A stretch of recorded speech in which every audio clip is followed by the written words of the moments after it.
back everyone, and today we are at the popular track of Rye House for round 5 of the Club 100 Heavyweight Sprints. Rye House is of course known for its massive pylon, twisty turns and the scenic town of Harlow. Okay, maybe not that last part, maybe not that first part, because this time there was a big change to the track, thanks to our lovely friends at the National Grid who were doing vital repairs on the pylon or something like that. Hey, you know what? I could call my ma while I'm up here. Hey, Ma! Get off the dang roof! So now the turn of the pylon had changed, and instead of a fast sweeping around to the left, we had a technical chicane type bend, which at first I absolutely hated, but as the race day went on, I absolutely loved it by the end. Anyways, coming here I was sitting P1 in the Super Heavyweight Championship and was hoping to get another consistent result to boost my lead, or at least keep me in the top 3 battle, and well, Rye House was an alright track for me. I've done a few race events here, getting into B finals, done some testing with pro karts and some extreme wet weather stuff in a rental kart, which was fun, I guess. They have shared a brilliant championship battle, but the championship can only be won by one. So I wasn't sure how well I would do here. I was just hoping for a fight near the front, and my biggest competitors this week were Stuart Kirk, who was P2 in the championship, and Mike Bodnar, who hadn't had great finals, but was always super fast and got great heat results. Of course, there were other great super heavyweight racers, but those were the 2 I had to beat to get up there in the championship.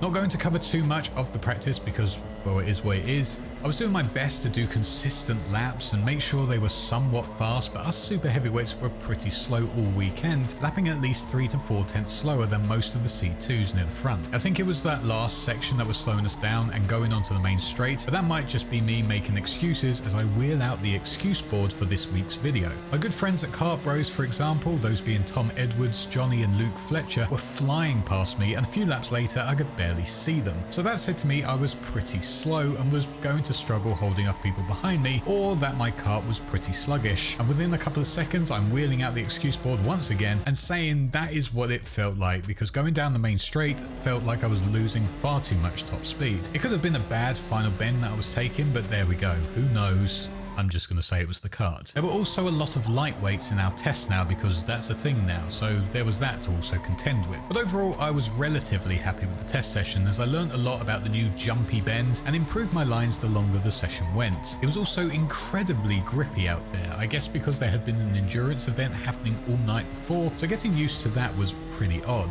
Clocking in a time of 45.896 on lap 34, I was a bit disappointed with it, but I was faster than 2 other super heavyweights, so that was something.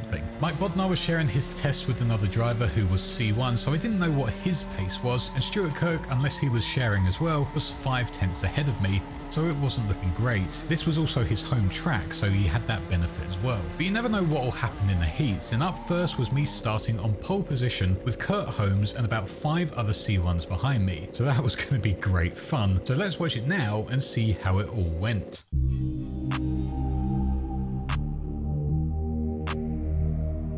Starting the 4-minute practice, I come out of the pits trying to see how long before I would be overtaken by the C1s directly behind me, and whilst I held off for a bit, when we got to the new bend, a guy sends it up the inside and storms past me, slowing me down a bit and opening the door for Kurt, which was incredibly fast. That didn't take them that long at all. I also made sure that when I came out of the pits I went down the pole side of the grid to see how I could take the first bend, and this thankfully paid off. But yeah, the C1s of Kurt and the other guy were long gone by the end of the 4 minutes, so it wasn't looking great in terms of pace, but that wasn't my race anyway. Forming up, we went around twice and I was super hopeful that Kurt would give me a nice push when the lights went green and I could finally get a good start, and as the lights did go green going down the straight, that is exactly what happened as we left P2 completely behind as I led into turn 1. However, I was extremely hesitant here and slowed too much, and going into the hairpin, Kurt sends it up the inside and makes the move stick. Incredibly fast, it didn't take him long at all. I still held on to P2 going into the final bit of the lap, so it wasn't the worst pole start ever. Lap 2, however, just after the line, another kart shoots up in my inside, pushing me down to P3, but luckily there is a small gap behind, so I have a little bit of breathing room, but they are quickly catching due to my average pace and a really scrappy lap 2. Going into lap 3 and the guys behind me have caught up as someone makes a lunge into the first hairpin, but I braked early and go for the cutback, getting some better speed out of the bend, moving over a little to close the gap and keep the position coming out of hairpin 2 and keep P3 for the rest of the lap. At this point going down the main straight, I am defending for my life as everyone is behind me and so much faster. I also make a horrible mistake because of it as I miss the apex completely, but luckily no one attacks me. It's a horribly messy lap however, and my final bend is utterly terrible. So terrible that someone sends it up the inside into turn 1 and another follows but pushes me wide, meaning I have to take the escape road and brake on re-entry as tons of people fly past. I then get to the new bend and find my good friend Tom Edwards right next to me. He has the inside line but is slightly behind and is not going to yield as I almost go straight into a wall and lose all of my speed as I allow him the overtake. But I got to admit I was a bit miffed by that overtake. Looking back, it was bold by Tom and a really good move, but yeah, it was a bit touch and go at the time. Not like this. Not like this. Too late. After that, I was on my own pretty much as I lost a lot of momentum to Tom and they all had just so much pace. I'm defending for my life here, trying to fight off all of the faster cars behind me, and this is where I wish I had a 360 camera because all of the action is happening just behind me as I am fighting off attacks left, right and center. But eventually this orange helmet guy gets through and another one on the first bend, pushing us down to I think P10 or P9, I'm not sure. Still there are more behind me as yet again I am just spending every lap defending every bend, which is probably costing me so much time, but I was able to see off multiple attacks by people who couldn't find their way through. Just call me Fernando Alonso at Hungary 2021 without just ignore all the positions that I actually lost. As the checkered flag falls, I was able to hold off the attack of one kart that I defended from right at the start, and in the end I was able to finish P9, which considering my pace, which was actually the slowest on the grid with a 46.0, maybe because I was defending all the time, I thought that was a great result. And whilst I can't show how I was defending from the front facing camera, I personally was super happy with the racecraft, and yeah, overall it was not a bad race. And to be honest, I had great fun apart from those two moments where I almost saw the wall. Up next was Heat 6 where I would start P10, so my middle of the grid start, something I'm usually fine with, but as my pace wasn't too great at this point in time, I was worried I'd end right at the back, especially as I had Stuart Kirk starting behind me in P14, and he was really fast at this point in the weekend. So let's see how that went. Coming up to the main straight, I had absolutely no plan here, but knew that turn 1 was an utter nightmare for contact, and I just wanted to avoid all of what was going to happen. And as the light went green, we get a really decent start and take a wide line into turn 1, which pays off massively as we avoid contact left, right and centre and get past all of the bickering karts. I then take a massive wide line into hairpin 1, sweeping around the fighting karts on the inside and pick up a good few positions by turn 2 or 3 or whatever it is. So probably my best start of the season so far. Although going into the new bend, I get a massive nudge from behind which sends me wide, and it was quite a shock as well as this guy goes through because of it, which I believe he got a penalty for, but I'm not totally sure. He definitely got a penalty at some point in the race, but I don't know if it was for that or not. As I cross the line, I'm already defending for my life from the super heavyweight that is right on my back. I keep the position and I'm now catching the group in front, which is nice to see. Maybe a position or two could be gained here. Not much really happened, however, as I was just watching the group in front get closer, then pull away, then get closer, then pull away. It didn't seem like I had the pace to catch them again and overtake them. I was also aware that Stuart Kirk was directly behind me by the end of the race, and his braking points in the hairpins were much later than mine, and I was expecting an overtake at any moment. I lose 2 positions later in the race as well as I get a horrible turn 1, and going into the hairpin, Stuart finally makes his move, but I get a better exit out of the bend and also have the inside line, allowing me to hold the position, which I was so relieved by. But there were still a few more laps, and it was clear he was so much faster than me. I just had to defend like my life depended on it, once again. But it's quite clear that my race was boring my camera as it is slowly looking down to the ground, getting a nice look at my Sparko boots once again, which, yeah, if you're looking for a person to advertise your boots, hit me up, I absolutely love them. But after a couple more laps defending, I was able to hold off Stuart and finish the race in P12, so not the worst thing ever, especially as I started P10, and overall it's good points for the championship, and that's 2 races in a row where I am top of the super heavyweights, so this is really good, especially on a track that I wasn't fully on board with at this point in time. My lap times were getting better in the heats, however, as I clocked a 45.6, so 4 tenths faster than race 1 and 2 tenths faster than testing, so I'm getting getting better with the track, but still making too many mistakes and not carrying enough speed into turn 1 and the hairpins. Up next was my final heat where I started P13 with only one other super heavyweight starting this race, that of course being Mike Bodnar, who would start P9. Somehow I had to get past him whilst also fighting off all of the other drivers behind, but luckily they were new C3s, so there was a chance it wouldn't be too bad. I also stood next to Joe Holmes in the pits, who was asked a few questions about his racecraft, which he didn't look too happy by, but it was nice of him to answer the guy anyway. And luckily for me, I learned he wasn't braking at all into turn 1 and was just lifting instead, and so I thought I'd give that a go in this race and hopefully that would really benefit me. And spoiler, it really did.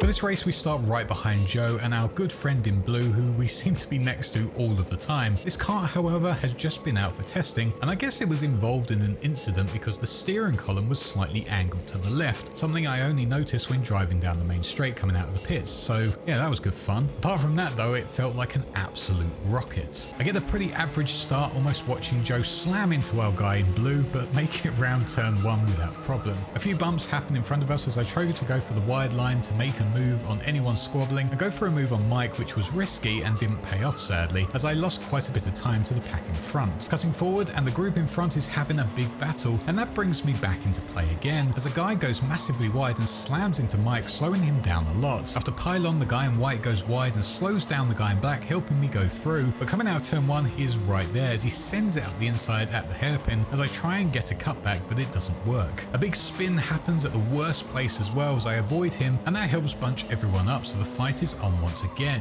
But Mike is pulling away again and he's the ultimate target for me. Guy in black goes for a mega lunge and makes his stick but massively hinders the guy in white, allowing me through. The black suit man goes through once again, but that's a nice position for us. Up next was Mike and this guy was doing all of the work for me, which was pretty good. Cutting forward, we finally caught up to Mike and were holding off the other car behind me, but the race was getting close to the end and I had to make the move at some point, well that's a good few points lost to him. Going into turn 1, Guy in black goes for a move on Mike, forcing his way around him on the inside, which works and allows me to get a rundown on him as well, but I'm too nervous to make a move on hairpin and hold back. But Mike goes for a lunge on the guy in black and that puts him wide into hairpin 2, and I get a run on him, giving me the inside line into the new bend, and this time I just commit as we both enter the bend together, which is touch in cheek. Then he moves out wide to take the next bend, but I stick on the inside and make the move stick, and with that move done I had one more lap left to defend it from him. On this last lap I was also catching the two in front and actually was close to gaining another position, but as the flag fell I had done it. I beat Mike and finished where I started in P13, so it was actually a fantastic race with some fun battles during it. I also did a fastest lap of 45.355, so again I had found 2/10 on my previous heat.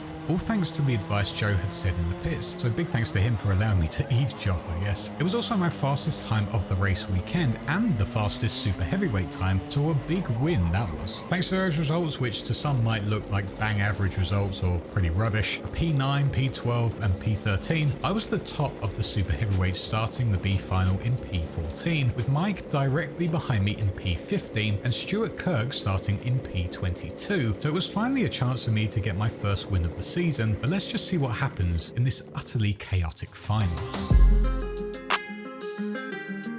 Once again, the plan was just to try and get through the first lap without any real problems, and if an opportunity to go forward arises, I was going to take it. But coming to the lights, we all get a fantastic start, and it all suddenly bunches up going into turn 1 as briefly Mike goes past. But there's so much chaos going on that there's people smacking into each other everywhere, and as I go past Mike, a cart flies into the air with its oil cap flying off past my head, but somehow we avoid it. That was until suddenly I find two carts closing in on me, one being Mike, as they hit into me, and Mike spins out as a result. What the fuck is going on here?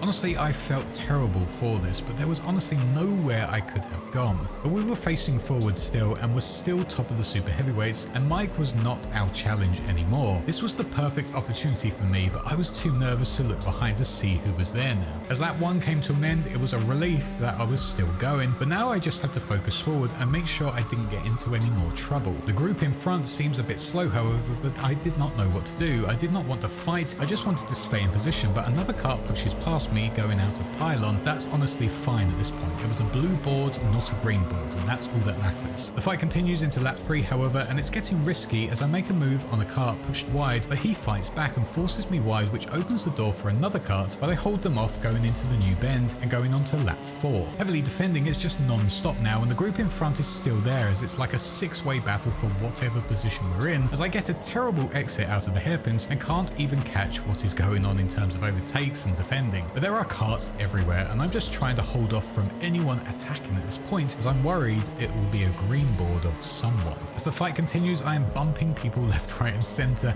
and almost go for moves which in hindsight I should have just gone for, as I was clearly faster at this point, but I just did not want to get caught up in a scrap. Coming out of hairpin 2, I am so rattled by everything at this point, and I make a massive error into the new bend, hitting into the guy in front and lose a ton of time, but luckily keep my position. But I look back to find that Stuart Kirk is now directly on my back with some other karts, and that is not what I wanted at all, especially as he started P22. Coming out of the final bend, the kart in front makes a massive mistake as I send it up the inside and make the move stick, but he lunges down the inside and gets past, allowing another one through, putting me on the wrong line and slows me down, which to my horror allows Stuart through, as he not only gets past me, but another kart as well, giving himself a nice barrier from my attacks. But that doesn't last long as he loses that into turn 1 as I go for a move on him, but that fails as I get forced wide into hairpin 1 and 2 more karts pour past me. At this point I am panicking, thinking I threw away a win and was going to lose more positions, and with it my podium. Luckily the group is still there and battling it out as I try and find my way through,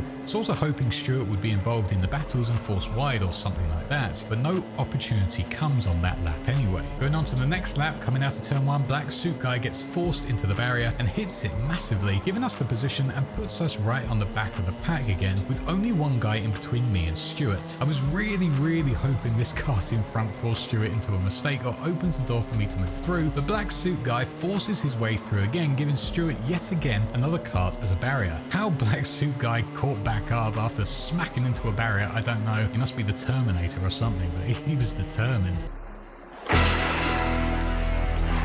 Oh my god, he is like some sort of non-giving up school guy. P2 is looking solidified, however, as there is a big gap between me and Aaron Jones, who unfortunately lost his podium due to contact in the race, something he was super unhappy about at the end. I didn't see it, what happened, but I can imagine how hard it is to lose a podium when you think you're easily in 3rd place. As the laps go past, the gaps are building and the battles are not there anymore, and I can just see Stuart going further away, and there's not much hope in him making any mistakes or me making a move on him. They do close up a little bit more and some battles happen once again, but I do not have the pace to pass these two in front of me, and even if I did, there's not enough time to make a move on Stuart, as suddenly a new kart goes past me, giving Stuart a 3-kart buffer. So by this point I had to just settle for 2nd, which is crazy considering that at the start of the season I didn't even expect to be fighting for podiums regularly. And as we crossed the finish line, it was P17 overall in the B final and P2 in class, which I was very disappointed in. But it was fun racing anyway, and I got the fastest super heavyweight time in the race, which I guess didn't matter in the end, but it was still nice to have. But with that said, 4 podiums in 5 rounds, with all of them being P2. What did I say? I am the Leo Fornaroli of Club 100. But it did score the most points in the super heavyweight class, so that helped the championship. With Rye House out of the way and it being an extremely positive round, which was very surprising, I currently sit P2 in the championship standings because 2 of our lowest scoring rounds had been removed from the table, so that helped boost Richard Newton back up to P1 thanks to his back-to-back wins and A final appearances. It's a bit of a shame, but he is not at Bayford Meadows for round 6, so that might help me in my challenge for P1 in the championship. Stuart and Mike are close behind, however, so it's getting a bit tense, and I just hope that I can have a good round at Bayford, a track that I have only been to once in my time. As for my good friends at Kart Bros, they all had pretty awesome races, and Tom and Johnny were absolutely rapid, with Tom starting P6 in the A final and Johnny not far behind. Sadly, it wasn't great for Tom as he got taken out, pushing him down to P22, but for Johnny he would go on to finish P6 in class, and considering this was his first venture into heavyweight sprints, that was a